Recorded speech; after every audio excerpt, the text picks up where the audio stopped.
এই যে সকাল সকাল আর এখন আমি সিঁড়ি দিয়ে আস্তে আস্তে ওঠা চলা করতে পারি। তো মা এখানে মেয়েটাকে দিয়ে গিয়েছিল আর আমি আস্তে আস্তে এসেছিলাম।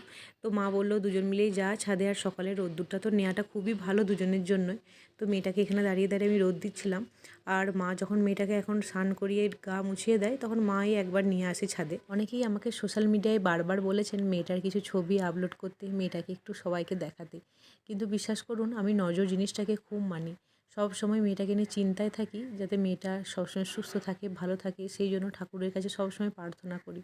আমি মনে প্রাণে বিশ্বাস করি আমার পরিবার সোশ্যাল মিডিয়া সব কিছু শেয়ার করলেও আমি আমার এই ছোট্ট মেয়েটাকে এখনই ছবিটা সবার সামনে শেয়ার করতে চাইছি না।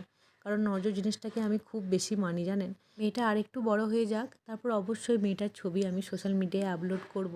আর কয়েকটা দিন আমায় সময় দিন, কারণ আমি বিশ্বাস করি এটা সোশ্যাল মিডিয়া এমন একটা মাধ্যম যেখানে সবসময় সব কিছু হয়তো শেয়ার করা যায় না। আর আমি তো মা, তাই সন্তানকে নিয়ে সবসময় মনে একটা ভয় থাকা স্বাভাবিক, তাই না বলুন?